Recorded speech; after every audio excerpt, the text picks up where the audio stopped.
Hello everyone, welcome to our new video. पिछले class में हम लोगों ने पढ़ा था 2011 से 23 तक का मैट्रिक एग्ज़ाम में से जो चैप्टर 1 का क्वेश्चन पूछा गया था वो पढ़ा था, और उसी चैप्टर 1 से ही कुछ क्वेश्चन बच गए थे, उसको पढ़ेंगे हम लोग, और चैप्टर 2 को भी पढ़ेंगे हम लोग। तो चलिए हम लोग शुरुआत करते हैं। प्राथमिक क्षेत्र में कौन सी आर्थिक क्रिया है? क्वेश्चन क्या कह रहा है हमारा, प्राथमिक क्षेत्र में कौन सी आर्थिक क्रिया है? ऑप्शन दिया हुआ है कृषि, खनन, पशुपालन, इनमें से सभी। तो इसका आंसर हो जाएगा हमारा डी, इनमें से सभी। यानी कि प्राथमिक क्षेत्र की आर्थिक क्रिया कौन कौन है? कृषि भी है, खनन भी है और पशुपालन भी है। नेक्स्ट क्वेश्चन कह रहा है 2011 की जनगणना के अनुसार भारत की आबादी कितनी थी? 2011 की जनगणना के अनुसार भारत की आबादी कितनी थी? तो हमारा पहला ऑप्शन है 90 करोड़, 121 करोड़, 140 करोड़, 150 करोड़। तो हमारा आंसर हो जाएगा बी, 121 करोड़। उसके बाद है कि विश्व की जनसंख्या में भारत का स्थान कितने नंबर पे है? विश्व की जनसंख्या में भारत का स्थान कितने नंबर पे है? तो इसका आंसर क्या होगा? प्रथम नंबर पे, यानी कि पहला स्थान है जो भारत का है। नेक्स्ट क्वेश्चन है कि समाजवादी अर्थव्यवस्था का गुण क्या है? समाजवादी अर्थव्यवस्था का गुण क्या है? तो पहला ऑप्शन दिया हुआ है निजी लाभ, मूल्य तंत्र, सामाजिक कल्याण, साधनों का निजी स्वामित्व। तो इसका आंसर हो जाएगा हमारा सी, यानी कि सामाजिक कल्याण। नेक्स्ट क्वेश्चन कह रहा है ब्रूटलैंड आयोग किससे संबंधित है?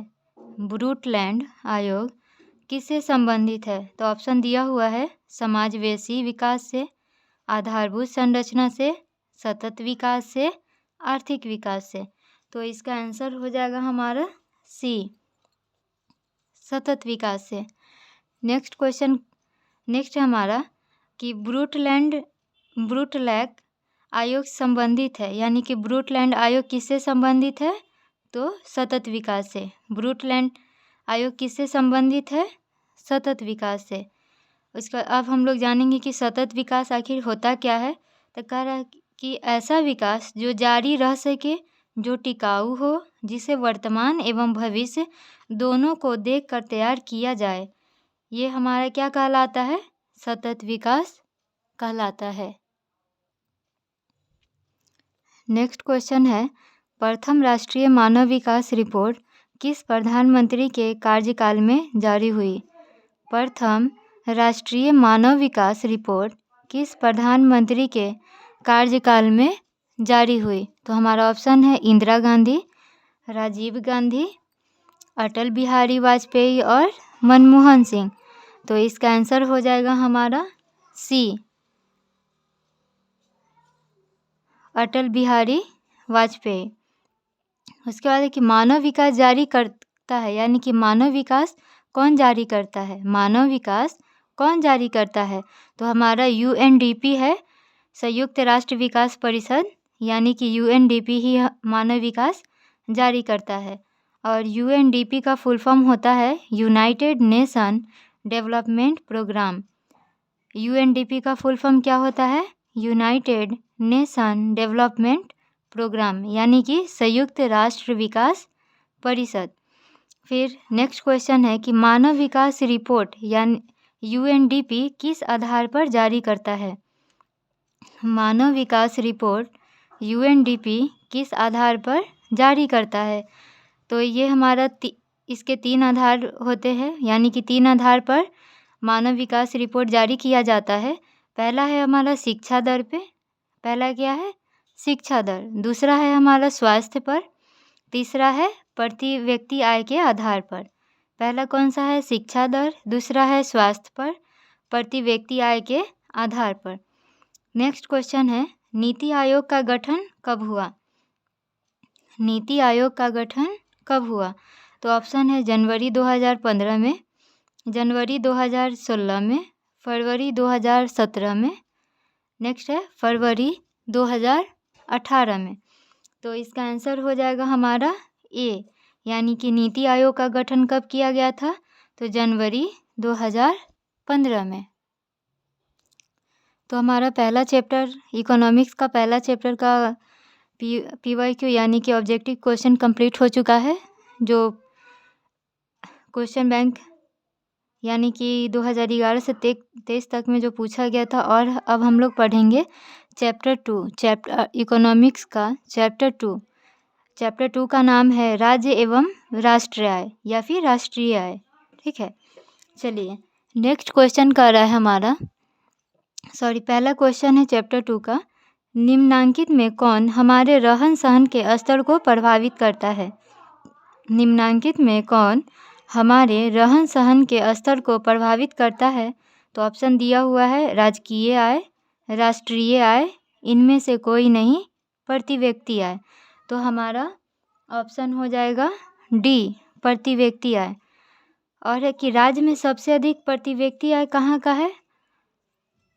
ये भी क्वेश्चन आ सकता है एग्जाम में कि राज्य में सबसे अधिक प्रति व्यक्ति आय कहाँ का है?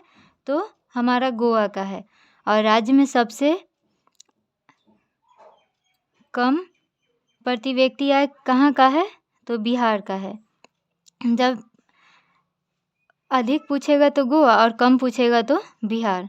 नेक्स्ट कर रहा है क्वेश्चन कि भारत में राष्ट्रीय आय की गणना कौन करता है? भारत में राष्ट्रीय आय की गणना कौन करता है? तो ऑप्शन है हमारा केंद्रीय सांख्यिकी संगठन यानी कि CSO, reserve bank of India, उसके बाद है वित्त विभाग, उसके बाद है हमारा राष्ट्रीय विकास परिषद। तो इसका आंसर हो जाएगा हमारा ए, केंद्रीय सांख्यिकी संगठन यानी कि CSO। अब है हमारा क्वेश्चन कि CSO की स्थापना कब हुई? तो CSO की स्थापना 1954 में हुई थी। CSO की स्थापना कब हुई थी? 1954 में। उसके बाद भारत में पहली बार कब हुई थी? भारत में पहली बार किसके द्वारा हुई थी? तो दादा भाई नेहरू के द्वारा हुई थी। NI का फुल फॉर्म होता है नेशनल इनकम यानी कि राष्ट्रीय आय। NI का फुल फॉर्म क्या होता है? नेशनल इनकम यानी राष्ट्रीय आय। नेक्स्ट क्वेश्चन है कि भारत की राष्ट्रीय आय का सर्वप्रथम अनुमान किसने लगाया? भारत की राष्ट्रीय आय का सर्वप्रथम अनुमान किसने लगाया? तो हमारा ऑप्शन है महात्मा गांधी, जवाहरलाल नेहरू, सरदार पटेल, दादा भाई नेहरू जी। तो इसका आंसर हो जाएगा हमारा डी, दादा भाई नेहरू जी। और भारत की राष्ट्रीय आय का अनुमान कब लगाए थे ये दादा भाई नेहरू जी? तो सर्वप्रथम लगाए थे 1868 में। ठीक है,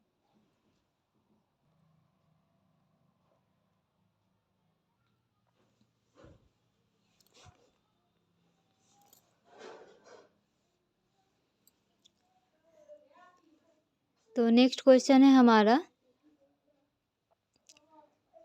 भारत में प्रति व्यक्ति आय सबसे कम किस राज्य का है? भारत में प्रति व्यक्ति आय सबसे कम किस राज्य का है? तो ऑप्शन दिया हुआ है पंजाब का, गोवा, बिहार और महाराष्ट्र। तो इसका आंसर हो जाएगा हमारा सी, बिहार का। नेक्स्ट क्वेश्चन है, प्रथम कर के अंतर्गत निम्न में से किसे शामिल किया गया है? प्रत्यक्ष कर के अंतर्गत निम्न में से किसे शामिल किया गया है? तो पहला ऑप्शन है हमारा आयकर, उत्पाद कर, बिक्री कर और इनमें से कोई नहीं। तो इसका आंसर हो जाएगा हमारा ए, आयकर। कर को इंग्लिश में बोलते हैं टैक्स। कर को इंग्लिश में क्या बोलते हैं? टैक्स।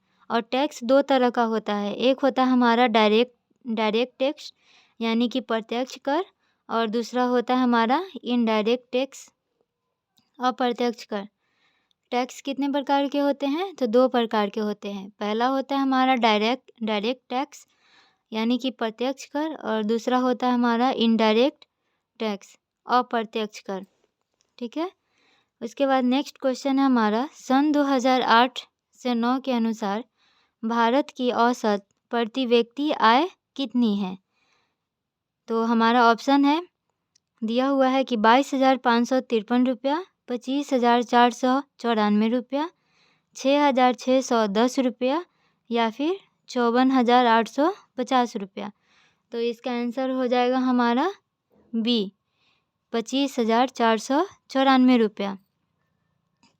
फिर नेक्स्ट है कि बिहार की प्रति व्यक्ति आय 2006 से 7 में कितनी थी? बिहार की प्रति व्यक्ति आय 2006 से 7 में कितनी थी? तो इसका आंसर क्या हो जाएगा? 6,610 रुपया थी। बिहार की प्रति व्यक्ति आय 2006 से 7 में कितनी थी? तो हम लोग क्या कहेंगे कि 6,610 रुपया थी। चलिए, अब नेक्स्ट है कि क्वेश्चन है कि केंद्रीय सांख्यिकी संगठन का मुख्य कार्य क्या है? केंद्रीय सांख्यिकी संगठन का मुख्य कार्य क्या है? तो राष्ट्रीय आय की गणना करना। आंसर क्या हो जाएगा हमारा? राष्ट्रीय आय की गणना करना। नेक्स्ट क्वेश्चन है हमारा कि साख का आधार क्या है? साख का आधार क्या है? तो ऑप्शन दिया हुआ है विश्वास, बचत, निवेश, उपभोग।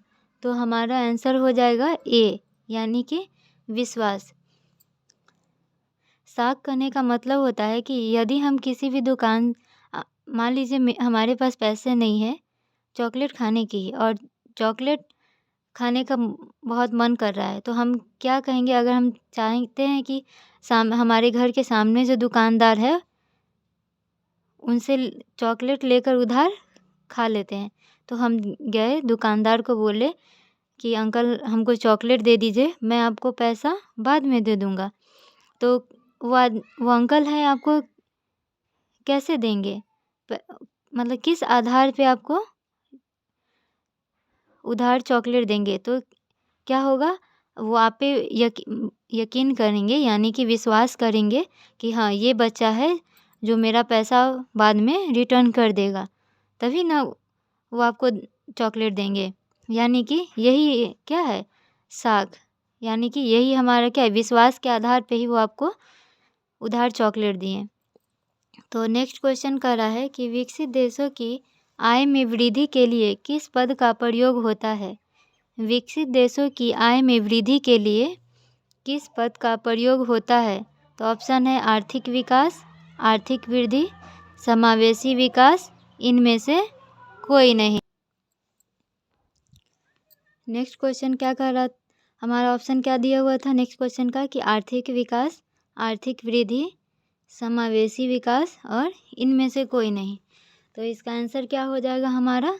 बी, यानी कि आर्थिक विकास। नेक्स्ट क्वेश्चन कह रहा है कि गरीबी के कुचक्र की धारणा किसने दी है?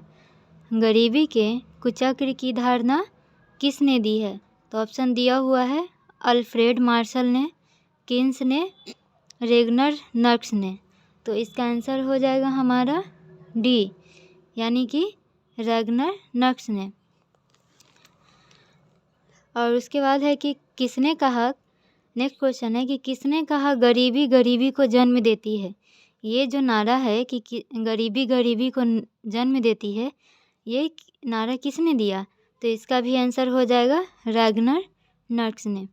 ये था हमारा चैप्टर 2 का क्वेश्चन आंसर, यानी कि ऑब्जेक्टिव क्वेश्चन का आंसर।